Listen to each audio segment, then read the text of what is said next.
Կտրիչ Ներսիսյանը սպառնալիք է Հայաստանի պետական անվտանգությանը։ Արդյոք պարոն վարչապետ, ԱԱԾ-ն գնում է հոգևորականների մոտ եւ ինչ-որ նոր տեքստեր է առաջարկում,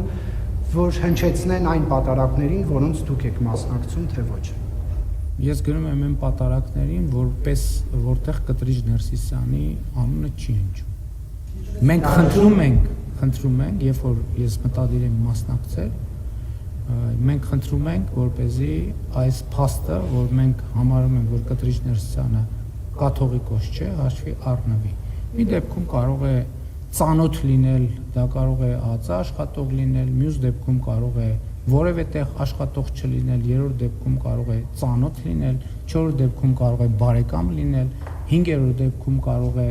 իմ օգնականը լինել, 6-րդ դեպքում կարող է 6-րդ մարդ լինել, 7-րդ դա կախված է նրանից, ով ում ճանաչում է եւ ով ինչ անձնական կապեր ունի։ Այստեղ ԱԱԾ-ն եւ մյուս ինստիտուտները կապ ունեն այնքանով, որքանով որևէ մեկը որևէ մեկին ճանաչում է։ Այնպես չի, որ քահանաները պետական մարմինների հետ մենակ իմ պատարակ գնալու առիթով են շփվում, իրենք բազմաթիվ հայտնի եւ ոչ այդքան հայտնի առիթներ կան, որ շփվում են, այնպես որ շատ մի նեղվեք այդ փաստերից։ Նախ վարչապետի եւ պետական պահպանության ենթակա անձանց անվտանգությունը ապահովելը օրենքով սահմանված պարտավորություն է, որը գործում է աշխարհի բոլոր երկրներում, այդպիսի երկիր չկա, որ դա չի գործում,